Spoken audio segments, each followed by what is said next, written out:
Victor Hugo est né le 26 février 1802 à Besançon en France. Poète, romancier et dramaturge. Victor Hugo est sans conteste l'un des géants de la littérature française. Les romans les plus connus de Victor Hugo sont Notre-Dame du Paris et Les Misérables. L'auteur des Misérables, des Châtiments et de nombreux poèmes alliés à la fois ambition, longévité, puissance de travail et génie, ce qui ne pouvait que concourir à ce mélange de fascination et d'irritation qui suscite encore aujourd'hui. Il écrivait avec simplicité et puissance les bonheurs et malheurs de la vie. Victor Hugo était un travailleur acharné. De 1830 à 1840, il publie un grand roman historique, Notre-Dame du Paris, en 1831. Et des drames, Marion de Lorme, en 1831, Le roi s'amuse, en 1832, Marie Tudor, en 1833, Lucrèce Borgia, en 1833,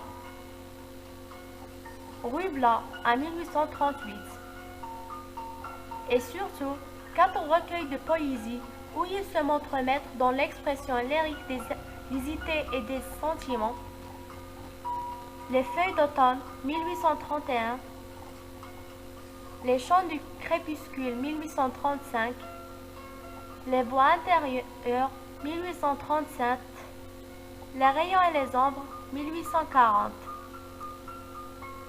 Victor Hugo est mort à Paris le 23 mai 1885. Plus de 3 millions de personnes ont assisté à ses funérailles.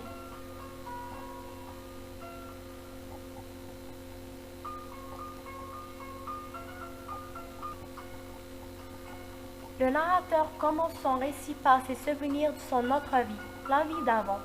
Cependant, il se trouve prisonnier de l'idée de sa condamnation à mort. Après, il relate ce qu'il a vécu depuis le début de son procès jusqu'au moment de son exécution, soit environ 6 semaines de sa vie.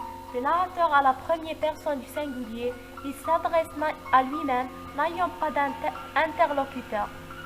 Langue monologue interne, le narrateur ne déclare ni son nom ni ce qu'il a fait pour être condamné à mort, peut-être pour généraliser et de ne pas tomber dans la particularité. L'œuvre se présente sur l'angoisse du condamné et ses dernières pensées, les souffrances quotidiennes morales et physiques qu'il subissent et sur les conditions de vie des prisonniers. Il cesse d'écrire quand le moment de l'exécution est arrivé, 4 heures, d'après le sentiment du narrateur sur sa vie intérieure et ses états d'âme. Il ne fait vivre avec ses souffrances et ses angoisses.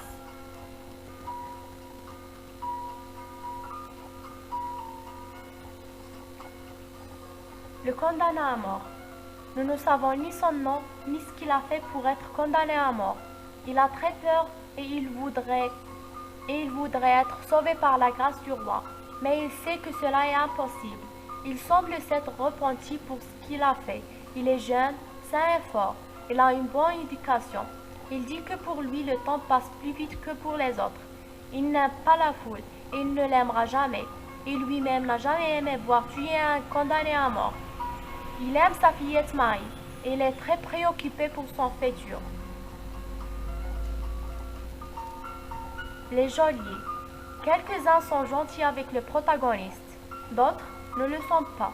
Il y a des geôliers qui parlent avec lui et lui demandent beaucoup de choses, et d'autres qui le traitent comme un animal. Sa fillette. Elle s'appelle Marie et elle a 3 ans au moment de sa visite en prison. C'est une fillette qui a très envie de vivre.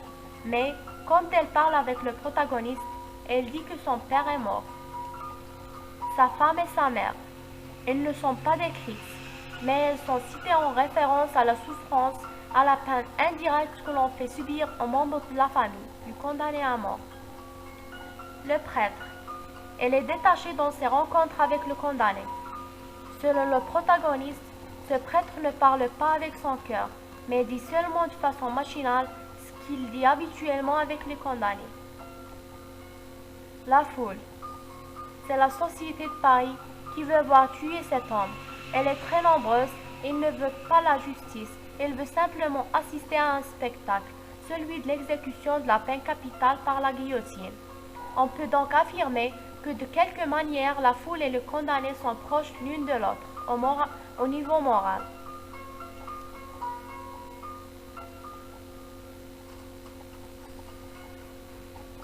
Chapitre 1. Depuis 5 semaines, un jeune prisonnier vit constamment avec l'idée de la mort. Il est doublement enfermé. Physiquement, il est captif dans une cellule à bicêtre. Moralement, il est prisonnier d'une seule idée, condamné à mort. Il se trouve dans l'impossibilité de penser à une autre chose. Chapitre 2. De sa cellule, le narrateur se souvient de son procès et de sa condamnation à mort. Il relate les circonstances de son procès et sa réaction au verdict fatal. Chapitre 3. Le condamné semble accepter ce verdict. Il ne regrette pas trop de choses dans cette vie où tous les hommes sont des condamnés au sursis, peu importe ce qui lui arrive. Chapitre 4. Le condamné est transféré à Bicêtre. Il décrit brièvement cette hideuse prison. Chapitre 5.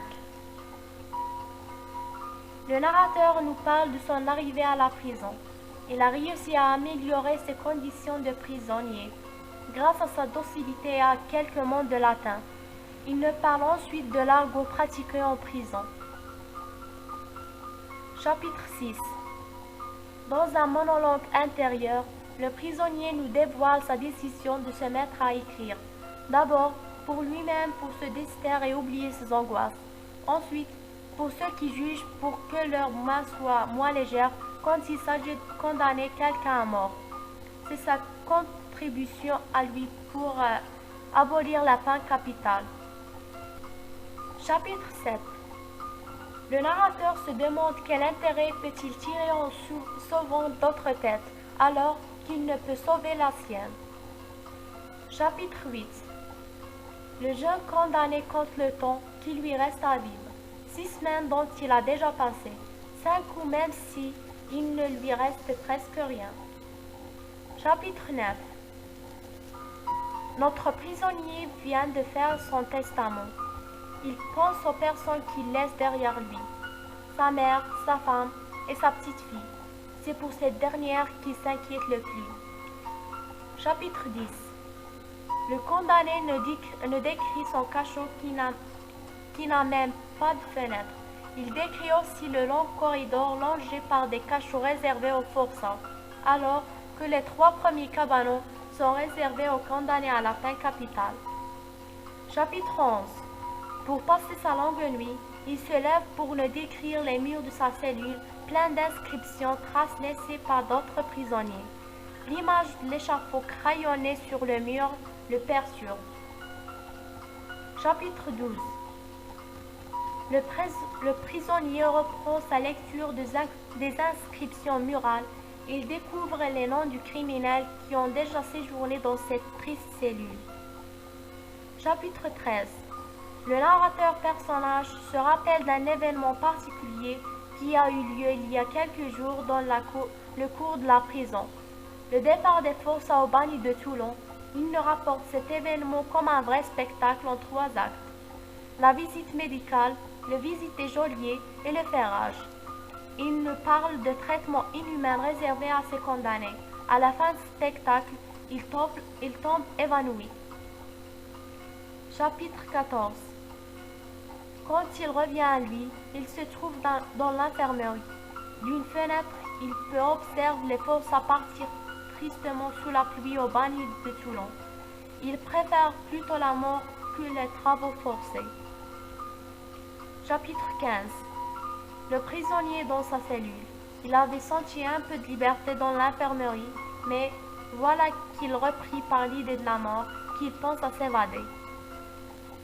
Chapitre 16. Le narrateur se rappelle de ses quelques heures de liberté à l'infirmerie. Il se souvient de cette jeune fille qui a entendu chanter de sa voix pure, veloutée, une chanson en argot. Chapitre 17. Il pense encore à s'évader. Il s'imagine déjà en dehors de la prison, dans le port pour s'embarquer vers l'Angleterre. Mais voilà qu'un gendarme vient demander son passeport. Le rêve est brisé. Chapitre 18. Il est 6 heures du matin. Le guichetier entre dans le cachot. Il demande à notre condamné ce qu'il désire à manger. Chapitre 19.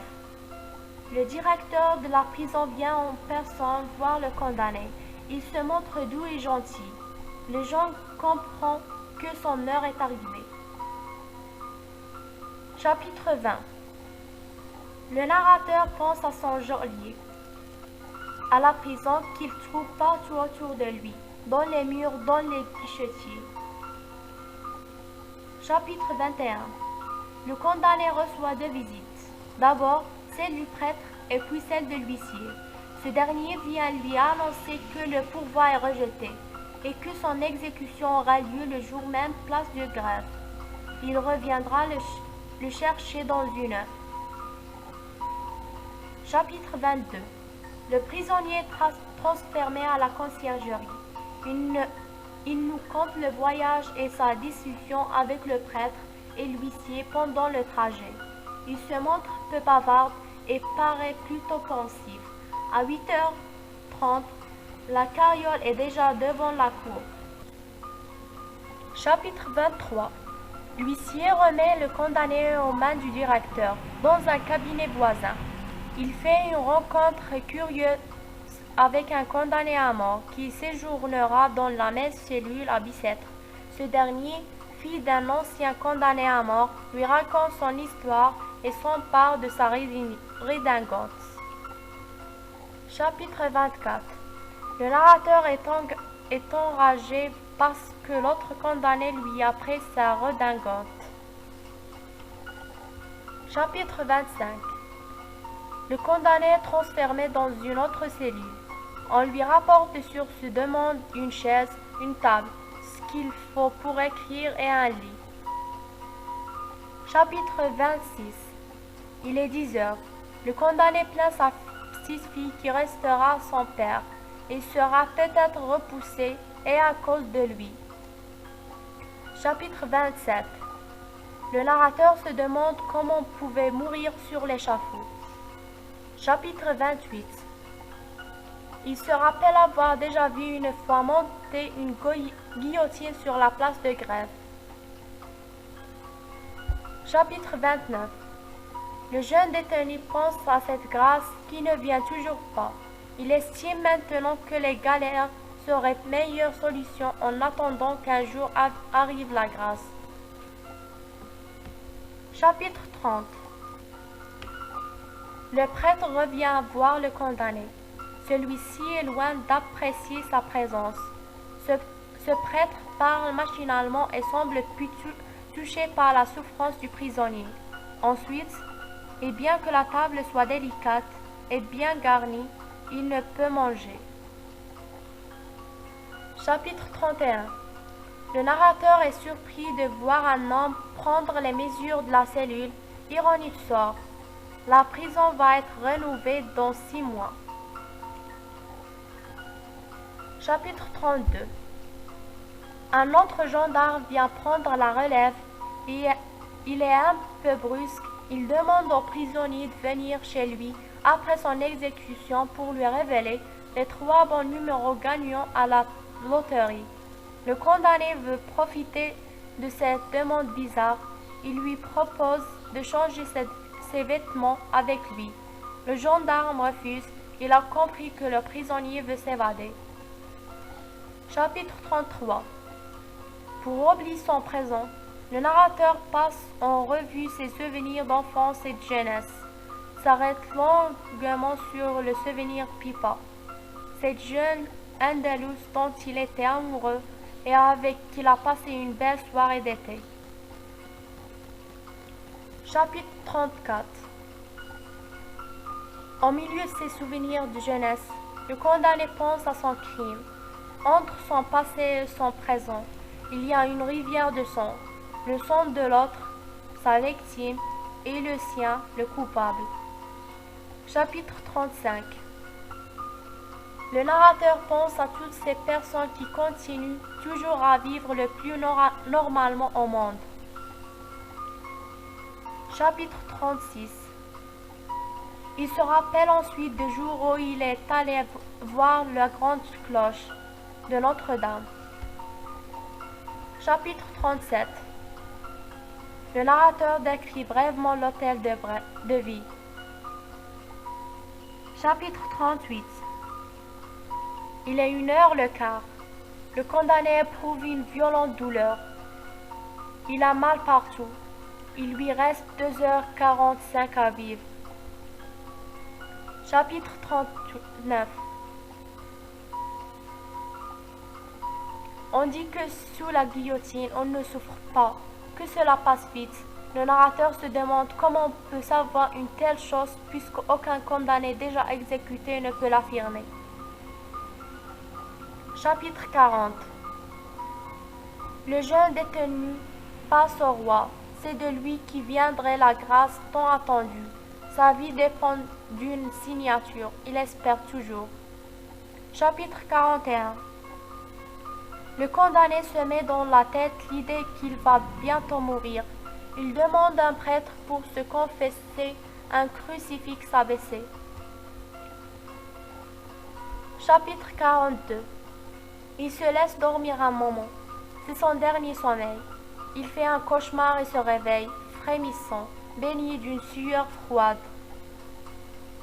Chapitre 34.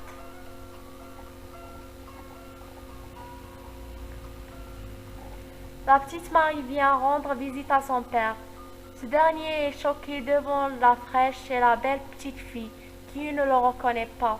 Elle croit que son père est mort. Le jeune condamné perd tout espoir. Chapitre 44. Le détenu a 1 heure devant lui pour s'habituer à la mort. La visite de sa fille l'a poussé dans le désespoir. Chapitre 45. Il pense au peuple qui viendra assister au spectacle de son exécution. Il se dit que parmi ce public enthousiaste, il y a peut-être des têtes qui le suivront, sans le savoir, dans sa fatale destination. Chapitre 46. La petite Marie vient de partir. Le père se demande s'il a le temps de lui écrire quelques pages. Il cherche à se justifier aux yeux de sa fille. Chapitre 47. Ce chapitre comporte une note de l'éditeur. Les feuillets qui se rattachent à celui-ci sont perdus ou peut-être que le condamné n'a pas eu le temps de les écrire.